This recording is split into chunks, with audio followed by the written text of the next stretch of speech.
blinded by the ones I lost, connecting lines of which we...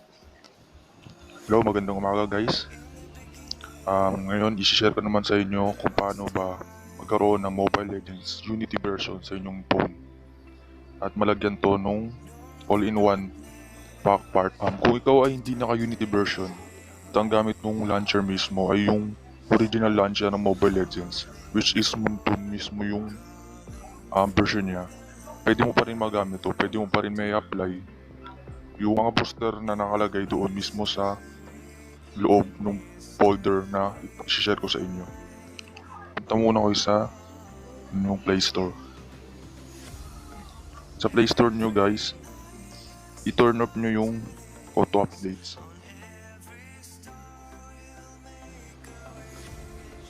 So yan, kung makikita nyo yan, naka-turn off na sa akin. Kaya natin ito turn off guys kasi kapag naka-Unity version na kayo, kung magkakaroon mo ng update yung ML mismo, mag-update kayo doon mismo sa game. Huwag kayo mag-update dito sa Play Store kasi magdo-double yung files. Tulad nito, hindi siya naka-update sa akin. At bukod sa na-double na yung files nyo sa Mobile Legends, ang mangyayari pa nun, yung Unity version nyo kapag in-update nyo sa Play Store, babalik ulit sa original nun. Babalik sa Moonton version. Kaya wag kayo mag-update dito sa Play Store. Kaya pinapaturn ko sa inyo. Punta lang kayo sa settings niyan. Ayan, settings. Tapos may makikita kayong auto updates. I-off nyo lang yan. Tapos na kayo dyan.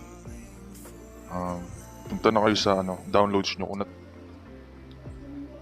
Punta kayo sa local. Tapos internal storage. Sa internal storage, hanapin nyo yung download. So ito yung download. Click nyo lang yan. Yung nga guys, makikita nyo yung MLBB Unity version 2.0 APK. Click nyo lang yan tapos install nyo. So sa akin hindi ko na siya install kasi naka-install na siya. Gagawin nyo lang pagkatapos nyo install, open nyo lang yung game. Tapos i-update nyo lang. Hayaan nyo lang mag-update yung kusa. Pag na-kompleto nyo na yung pag-update sa Unity version, for example nag 100% na natapos nyo na yung pag-update ng resources ng Unity version, sunod natin i-install ngayon yung FPS booster. So punta kayo sa file manager. Sa file manager may makikita kayo sa downloads nyo kung saan mismo located yung files na dina-download nyo. Punta kayo doon. Sa akin kasi naka-locate siya sa download. Yung click natin yung download, hanapin natin yung FPS booster. Click lang natin itong FPS booster client APK. Then install lang natin siya.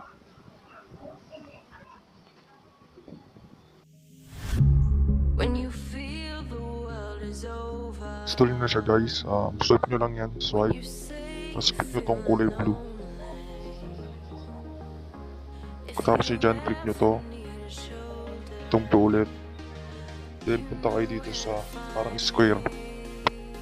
Nakikita na tong square. Click nyo to. Then pipili kayo kung anong option yung gustong i-boost.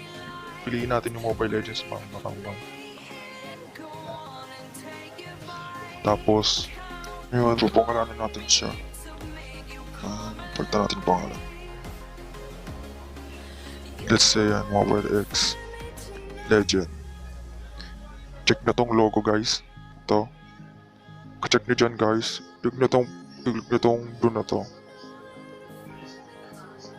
Ngayon, pipiliin nyo ngayon yung iPhone. Then iPhone XS. Tapos nyo dyan guys, click nyo tong blue sa ilalim. Itong sa right side. Then click ulit ng blue na to.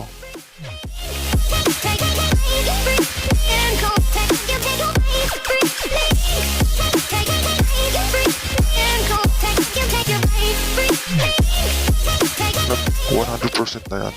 Click nyo lang install. Click nyo yung allow.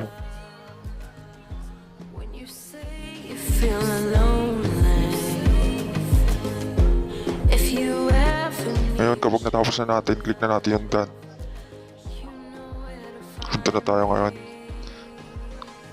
Ngayon ito na yung Dalawa na yung Mobile Legends natin ngayon. Isang original at isang clone. Click natin yung clone ngayon.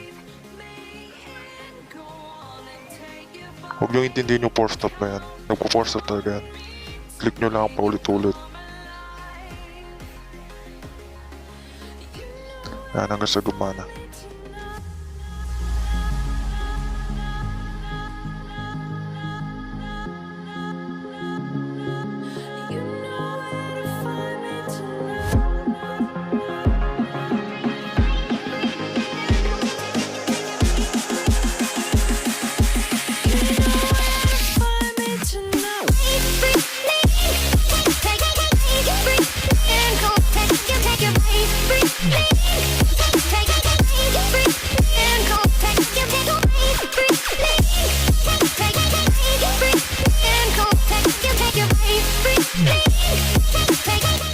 Sapat na to guys sa loading screen ni Laya. May encounter dyan yung biglang stack up na hindi na siya pupunta dun mismo sa game. Kapag ganun yung nangyari guys, exit nyo lang yung apps tapos open nyo ulit. Paulit-ulit lang. Exit nyo lang tapos open. Then kapag ganun pa rin, exit ulit then open. Kapag problema nyo naman yung nagba-black screen kapag kiniklik nyo tong clone launcher. Gagawin nyo lang kapag black screen yan, nag-i-stack up dun sa loading lang. Punta lang kayo sa settings nyo. Tapos sa settings nyo, hanapin nyo yung apps. Click nyo yung apps na yan. Then sa apps, makikita nyo yung hanapin nyo yung Google Play Services tsaka Google Play Store. Yan. Click nyo yung storage. Tapos manage app. Clear data nyo lang yan.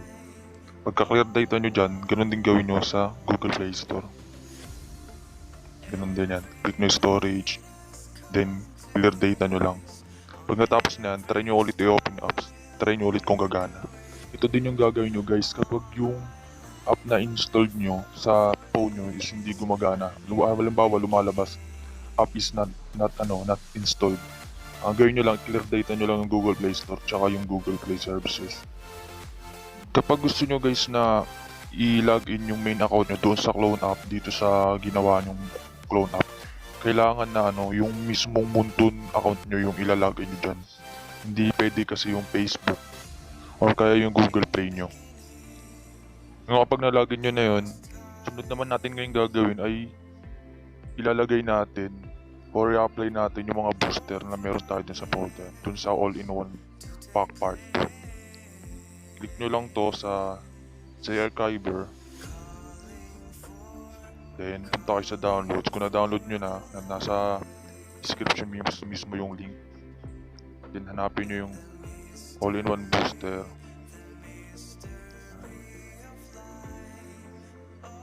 Ito. Extract nyo lang siya.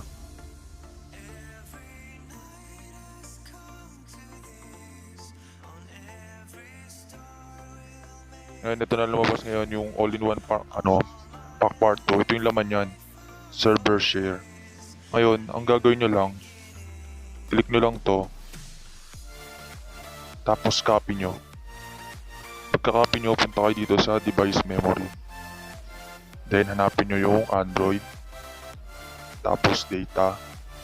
Hanapin nyo yung Mobile Legends na folder. Ito, Mobile Legends. Tapos, files. Ito yung sinasabi ko kanina. Kung naka-Unity ka, ang gagawin mo lang, dito mo siya ilalagay sa Dragon 2017, then Assets, tapos Documents, then Android. Tapos, paste mo lang siya dito. Yan. Pagka-paste mo, nandyan na yan. Nandito na yan ngayon. Sa mga sa mga yung original yung gamit nilang launcher, gagawin nyo lang, ganun lang din. Punta kayo sa device memory, Android, data, then folder ng Mobile Legends, sa files, tapos may makikita kayo dyan Dragon.